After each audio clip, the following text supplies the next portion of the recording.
పరమేశ్వరుని అనుగ్రహం కోసము మనము శివుడికి అభిషేకాలు చేస్తూ ఉంటాము.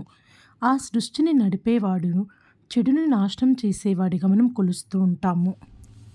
శివుడి యొక్క ప్రతి అవతారము ఒక ప్రత్యేక ప్రాధాన్యతను కలిగి ఉంటుంది.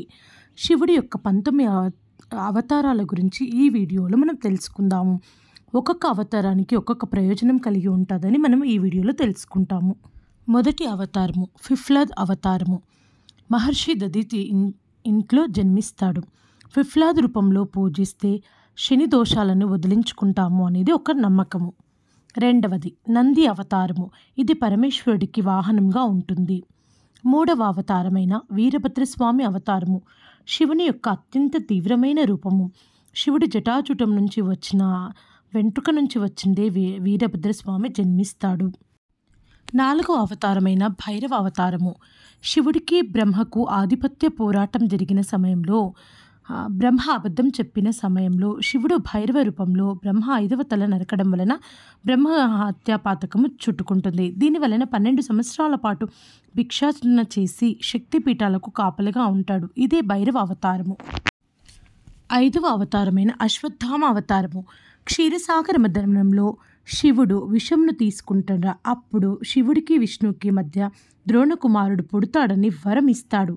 అందువలన విష్ణుమూర్తి అశ్వత్థామగా జన్మిస్తాడు. 6వ అవతారము శరభ అవతారము. శివుడికి ఒక భాగము పక్షి రూపంగా మరొక భాగము సింహ భాగంలో ఉంటాడు కాబట్టి ఇదే శరభ అవతారం అంటారు. 7వ అవతారము గృహపతి అవతారము. శివుడు విశ్వానర అనే ఇంటిలో కొడుకుగా జన్మించి గృహపతి అయినాడు.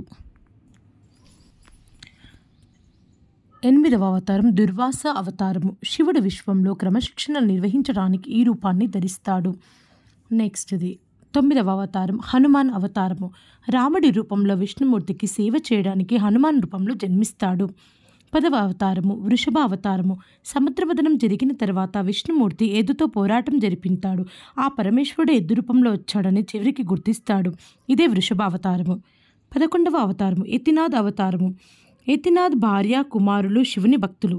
నలమహారాజు దమయంతుల కొడుకుయే యతినాథ్ ఈ అవతారంను శివుడి రూపం దాలుస్తాడు. 12వ అవతారం కృష్ణ దర్శన అవతారము. శివుడు ఒక వ్యక్తి జీవితంలో యజ్ఞాలు మరియు ఆచారాల యొక్క ప్రాముఖ్యత గురించి ఈ అవతారము చెప్తుంది. 13వ అవతారం భిక్షువర్య అవతారము.